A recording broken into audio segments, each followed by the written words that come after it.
See, right there, even with the language, you get a cold or a flu. The word get is a problem. That is coming from the germ theory brainwashing, that you are a victim who walks around in your world getting things. I was just walking down the street and then I got a cold. I just went to a party and now I have a cold. I got it from someone. This is the sea change that's needed for our thinking. You didn't get anything. You made your sickness. The toxins in your body from your lifestyle made you sick, made you have symptoms. Symptoms are healing you. Symptoms are expressions. They are releases of toxins that have been stored inside your body. And there are triggers for those things. All kinds of things can say to the body enough.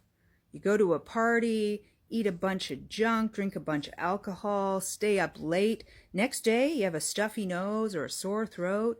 You go, oh, I must have got something when I went to that party. Well, that's called victimhood. And that is just not how the body works. And the sooner we get out of the germ theory brainwashing and understand that those particles actually have never been isolated or shown to cause any disease in any way, shape, or form. They don't actually exist as described, in fact, by the methods section of every virology paper that exists that we've examined. So the problem is this: we don't want to take self-responsibility for our actions and behaviors. It's way easier to pass the buck onto somebody else or somewhere else or an invisible floating particle for why we have expressive symptoms.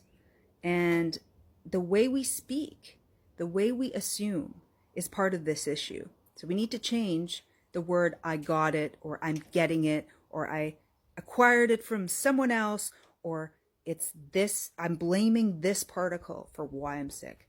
No, you made yourself sick with your lifestyle by poisoning yourself, by suppressing symptoms with drugs and shots, and not allowing the mechanisms to actually work as designed, which is to create the symptoms to push out the wastes. And that means mucus formation.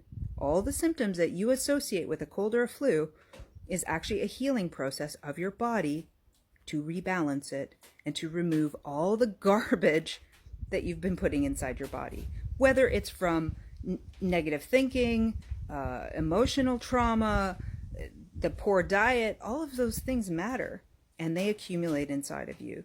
So you didn't get anything. You don't get a cold or flu. Colds and flus are detox. That's it.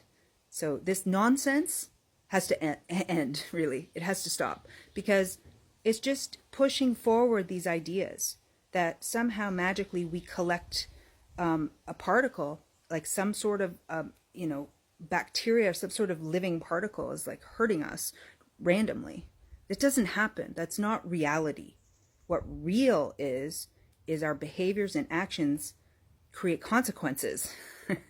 And our body needs to balance, and our body needs to express and remove the waste. And that's what we're seeing. And that's all colds and flus are. They have nothing to do with an invisible particle, irrelevant, absolutely hogwash, unscientific, and fraud. And anybody pushing the idea that we get these things is a hack. I'm sorry. You've had more than enough time to do the research, to do the deep dive, to understand these particles don't exist. And here you are still pushing it. So what's our conclusion? There's only two conclusions. If you're still pushing germ theory, you're either an unresearched idiot or you're a plant with an agenda. It's pretty much the only two places you can go with that. So I hope people can figure this out sooner